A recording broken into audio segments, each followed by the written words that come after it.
Hey everybody, this is your girl TattooRika right here. So right now, I'm about to react to a very highly requested video.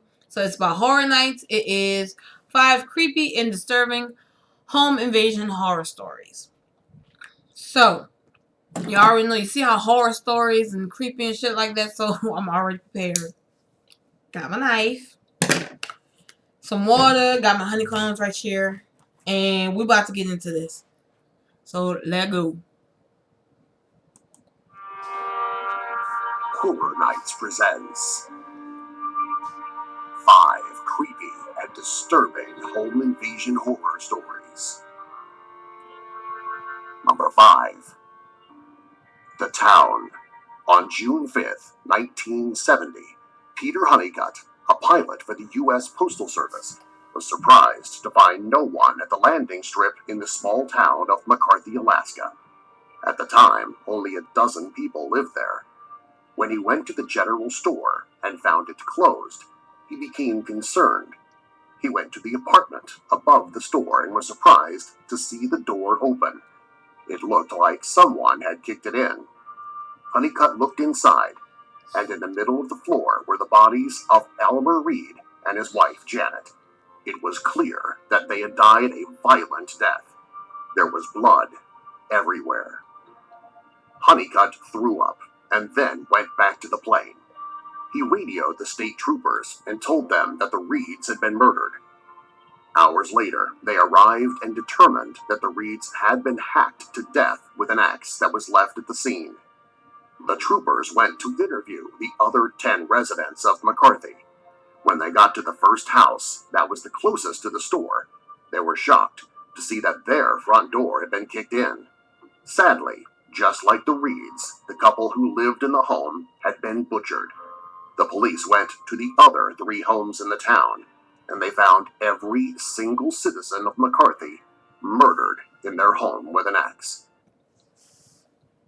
First thing I would have thought the police did it. I'm being honest. You talking about 12 people in the damn in this little town? That's it. First of all, I don't even know why would they got 12 people. That means somebody done ate them or something. But they hacked them up. You know what? Oh my gosh.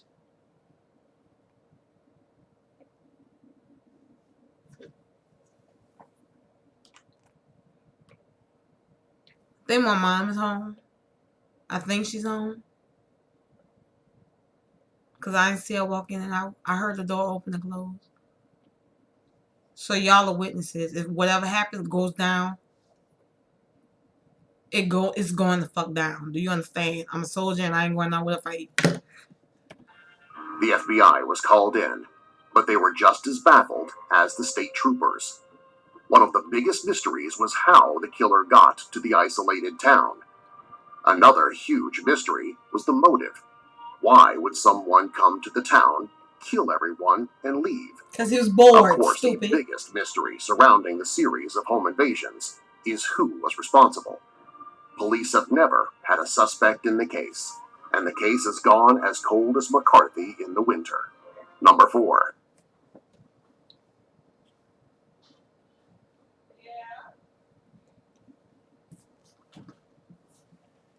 Okay, it's my mom. I'm closing the door though, but they ain't never had a crack in the. How the fuck do you get to the town? By plane? Well, I don't know. I can't. That's just. I need to live where I know somebody will be nosy. Well, I need to live around nosy people because then, hey. I don't know. The Joneses' Christmas. On Christmas morning, 1976, Bradford and Miranda Jones awoke to the screaming of their children. Immediately, they knew that the screams weren't of excitement. They leapt out of bed and ran downstairs to the living room of their rural farmhouse in Circleville, Ohio, where they found their 2 children, Colin, 13, and Ann, 14. They were being held hostage by 3 teenage boys who were armed with a shotgun. For over 3 hours, the teens tormented the family. They held the lives of the family members in peril while they forced the other family members to do unspeakable things to themselves and each other. When the family would obey, the boys would laugh. After about an hour of demented games, one of the boys got a bit too comfortable, and he set the shotgun down near Bradford. Bradford grabbed it, and without hesitation, he aimed it at the boy's head and shot him, obliterating his head. Bradford turned the gun to the next boy, and Bradford shot him in the chest. After dealing with the kickback, Bradford traced the gun on the remaining boy. He pulled the trigger, but it was out of shells. He turned the gun around, grabbed it by the hot barrel, and beat in the head of the final boy, who died, pleading for his life. With all three of the home invaders dead, Bradford piled his family into a car and sped to the closest hospital. Luckily, all four family members survived, although they would never be the same. They had horrible scars, and none of their fingers or toes that were amputated could be reattached. While the physical scars were brutal, the mental damage would prove to be far worse. As for the home invaders, the bodies were identified as three 15-year-old boys who broke out of a nearby juvenile facility. The fact that they were so young and were so callous haunted Bradford. Bradford had been a lifelong pacifist, and he was also deeply religious. When he met Miranda, he was studying to be a Catholic priest, and he only left the seminary because he fell in love with her. After the home invasion, he was mentally destroyed. He turned to alcohol to deal with his problems, and this added more stress to his marriage. He and Miranda ended up divorcing a year after the home invasion, and the children went to live with Miranda. Sadly, they didn't last long before they needed to be put in foster care because Miranda was mentally unwell. Over the next 5 years, each member of the Jones family did stints in a psychiatric hospital. Then, on the 5th anniversary of the home invasion, all four members of the family disappeared. At the time, none of them were institutionalized, but none of them were known to be in contact with each other. Bradford was living in a halfway house for addicts. Miranda was living with her parents. Colin was living on the streets, and Anne was squatting in an abandoned house with her boyfriend. On the day they disappeared, they were all seen in the morning. Miranda said she was going to the store. Bradford walked out of the halfway home to work at his part-time job. The other street people didn't see Colin go anywhere. And finally, Anne just walked out of the house saying she would be back. After that, it is as if they all simply vanished into thin air. The police are unsure if the family chose to disappear or if they were victims of foul play. They also do not know if the home invasion had anything to do with their disappearances, besides it just being the 5th anniversary of the horrible crime. Number 3.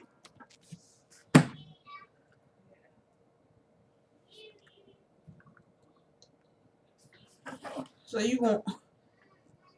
they broke into the playing games, amputated it, boy. He a pacifist, okay, but no, freak that. You gotta protect your family. You gotta protect your family. And then they all disappeared on the 5th anniversary. That's messed up. That's disturbing, and that's sad. That's fucking sad. That's sad.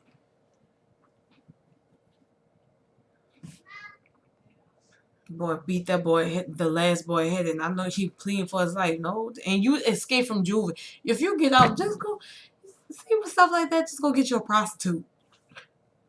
Don't go breaking into people's house, stupid ass. Ooh. The competition.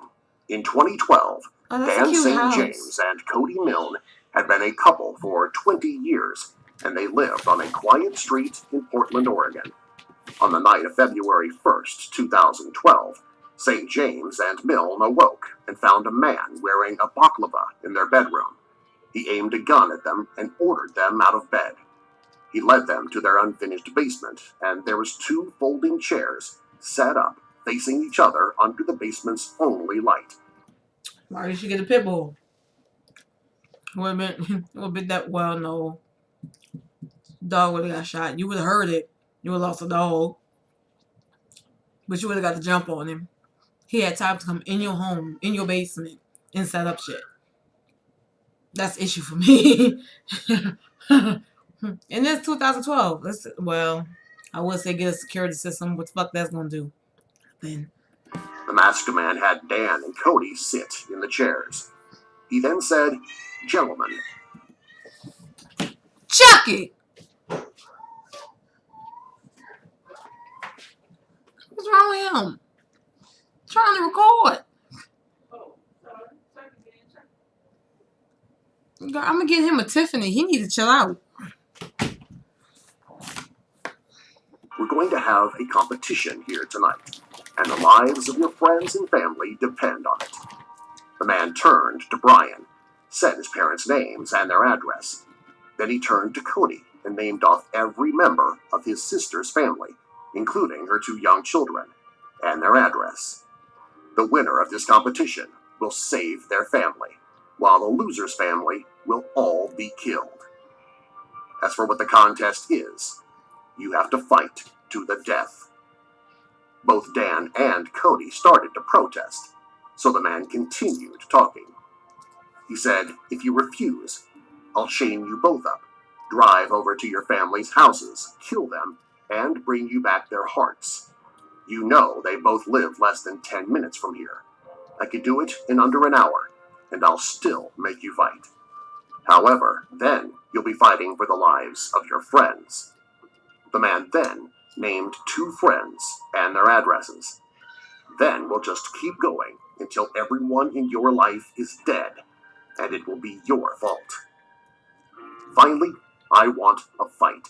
If one of you even thinks about getting all stoic and giving up to save the other, I'll kill everyone I just mentioned before sunrise. Now you have to ask yourself, you could risk the life of everyone you love, or one of you could just die, right here, right now." The masked man then picked up a pillowcase and dumped its contents out. It was all weapons that the masked man had collected from around the house. There were several knives from the kitchen, a hammer, a baseball bat, a fire poker, a screwdriver, and a lead pipe. Cody and Dan. See, okay, so this is what I would do. Since we've got all these weapons, oh, I have plenty of opportunities then, cause you got the gun, but you gotta get prepared. You ain't that swift. As soon as I get close enough, as soon as you get close enough, this is what you do. You either take the fire poker. One of them should have picked up the fire poker or the hammer. Hit him dead in his nuts, and then after that, hit him in the eye. Or better yet, just hit the eye first, cause then both of them actually, cause then he ain't gonna be able to see. And then after that, stab his. Let me. Hey.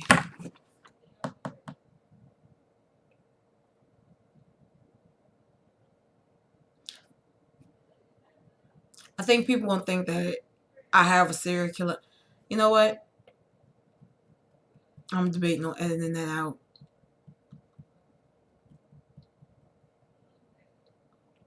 I ain't no criminal. You know what? I'm just stop talking. What's his name? And tried to beg the man to leave them alone and just go. Mm-mm. You have 30 seconds before I drive over and kill your family. Pick up a weapon and start fighting. Dan and Cody told each other that they loved each other, and they each picked up a weapon. Cody won, and we use that term loosely with the hammer. When he was done, he looked at the masked man who was recording the death on a camera. When he saw that Dan was clearly dead, he stopped recording and put the phone in his coat pocket. He then pulled out a phone and dialed it. With the gun aimed at Cody, and while holding the phone in the other hand, the masked man said, "Yes, hello, I'm calling because there is a lot of noise coming from my neighbors." The masked man then gave Cody and Dan's address, thanked the dispatcher, and hung up. "The police are on their way. You can do what you want. If you want to turn yourself in, feel free. Or if you want to cover it up, I'd recommend taking a shower." Then, without taking his gun off of Cody, he walked back up the stairs. "Oh, and don't worry, I'm not going to kill Dan's family because he lost. I'm not a killer." Then he walked out of the house and into the night. When the police came to the house, Cody let them in, and he was arrested. At the police station, he explained what happened. The police and the jury didn't believe him. He was charged convicted of first-degree murder, and sentenced to life in prison. Number 2. That better be fake. The MacLains. On the afternoon of May 15, 2009, Gordon and Mary MacLain, who were 56 and 54 respectively, were enjoying a leisurely afternoon in their home in Toronto, Ontario. The couple lived in a peaceful neighborhood and rarely locked their door during the day. Suddenly, they were surprised when a strange teenager with dark hair walked into their living room, brandishing a large knife. A teenager you don't know just walked into your living room. That's...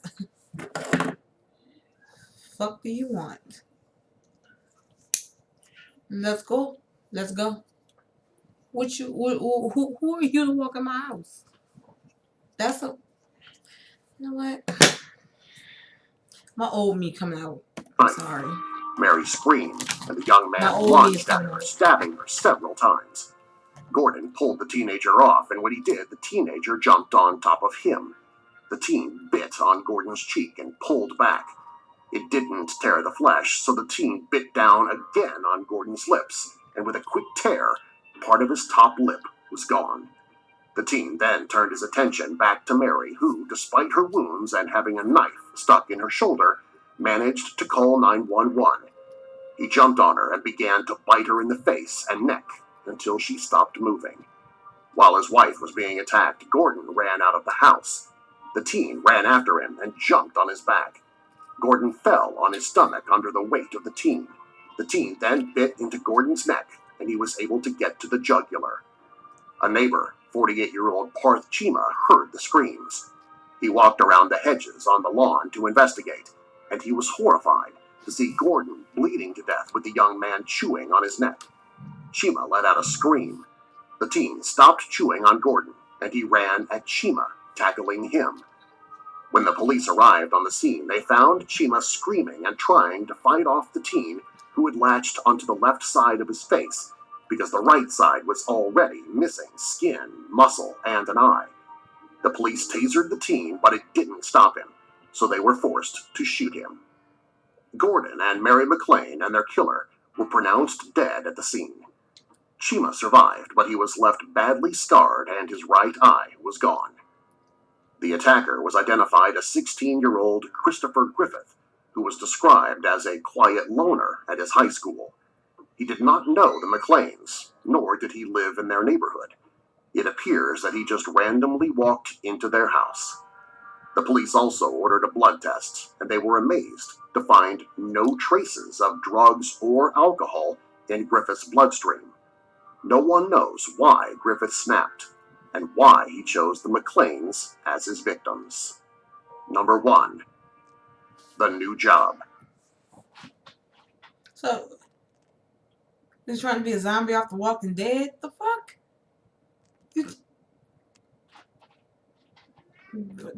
Boy. And Jacoby is the one who asked me to watch this. I'm so mad right now. I can't.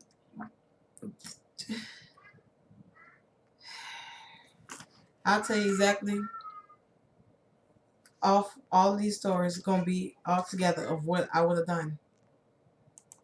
When Tim Stone of Dubuque, Iowa, was sent to prison for robbery in 1987 for 7 years, his daughter Judith was only a year old. When he got out of prison, he hated himself for missing out on the beginning of her childhood, and he vowed to stay on the straight and narrow. When he talked to his parole officer, he told him about his daughter, and the PO said he knew a job for Stone. It was yard maintenance for an elderly man who owned a big mansion outside of Dubuque. Sadly, the day after getting the job, Stone's daughter was diagnosed with leukemia. Aww. Unfortunately, neither Sam nor Judith's mother had health insurance. On the first day of work, Stone reported to his boss, Vladimir Popov, who was the head maintenance man at the sprawling estate. The first thing Stone asked his new boss was who owned the mansion. Popov said it was Dwight Anderson, and he made his fortune in oil. For the next 3 days, Stone worked on the yard with Popov. The entire time, Stone couldn't stop thinking about Judith and how he was going to pay for her treatment. Then, on the third day, as they ate their lunch, Popoff said, "Do you need some extra money?" Stone almost thought that Popoff was reading his mind. Stone said that he did need more money and assumed Popoff had some more yard work for him. That's when Popoff suggested they could rob the old man. Stone immediately said he wasn't interested, but Popoff kept on explaining how easy it would be. The man was paranoid, so he lived alone.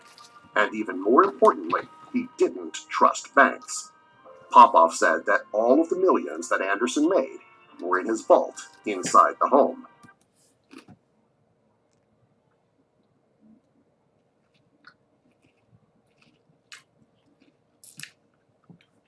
That was some bullshit. You know, that's something that's too good to be true. This ain't Richard Rich. The old man didn't even have any security besides the large fence, which they had keys to.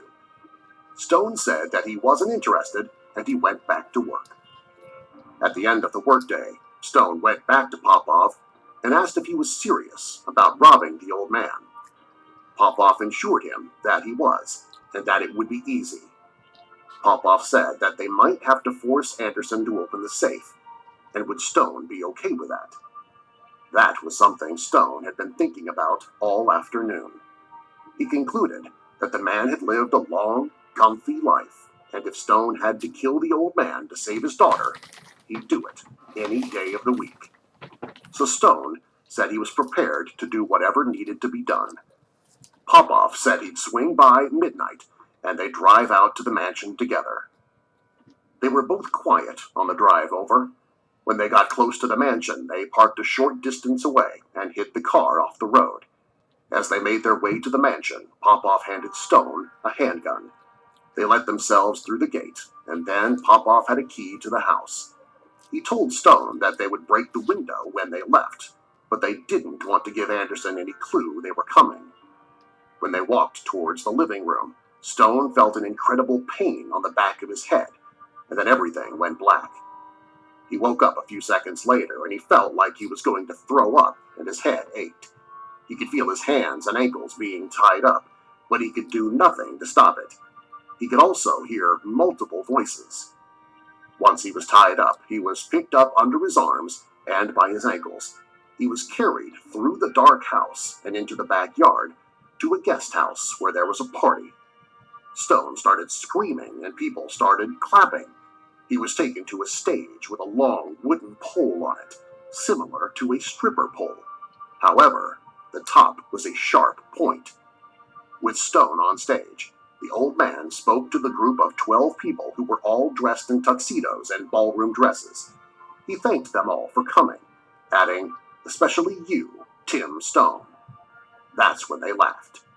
Stone's bound hands were placed on a hook, and Popoff and the other man who tied him up cut off his clothes. That's when Stone noticed that the second man was his parole officer. Then it dawned on him that he had been trapped. "Mr. Stone," the old man said, "you were given the opportunity to work hard and make money, or to kill and rob an old man. You were greedy and wrathful and made the wrong choice." Stone began to plead, explaining his daughter was sick, and that's why he did it. However, it was clear his captors either didn't believe him or didn't care. Suddenly, there was a round of applause, and the hook that Stone was attached to rose up. Stone's nude body was lifted up, and then he was guided over the long spear. Stone screamed, but it was no use. Popoff and his parole officer got him over the spear, and they lowered him down onto it. Stone screamed even more as the pole impaled him. He could feel it push up through his body, and then he couldn't scream because he felt the spear come up through his throat. Everyone cheered loudly, and the old man congratulated Popoff and the parole officer for not hitting any organs. The pole was quickly and carefully taken down. Stone's hands and feet were re-tied around the pole, and he was taken outside. At this point, Stone was alive, but he wasn't conscious. He was awoken into consciousness for a few seconds after his body was placed over the fire like a spit roast. He also woke up again when his skin broke and the grease dropped into the fire, engulfing his body, killing him. After his death, his body continued to cook while the guests at the party got hungry from the wafting smells of cooked meat that they would enjoy eating soon enough. Subscribe for more.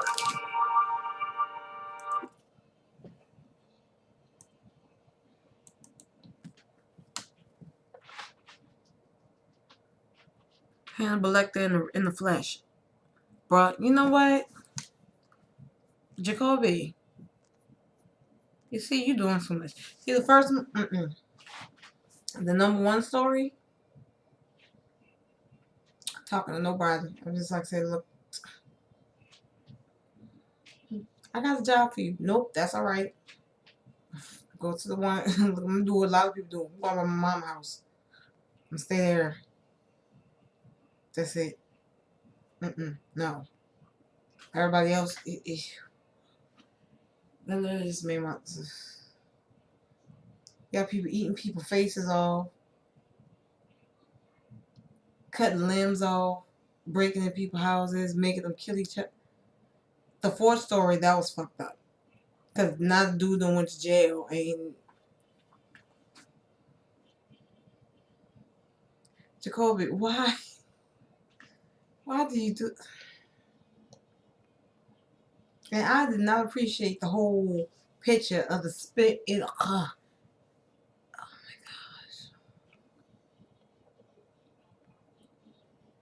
gosh. Okay, you know what? And I just pictured what happened to the dude in the number one story. I don't like it. Okay, you know what? Hope you guys liked the video. I'm going to watch some happy shit. And I hope you guys like the video. Subscribe to the channel. And I'll see y'all for the next one. Later. That's fucked up. That was fucked up.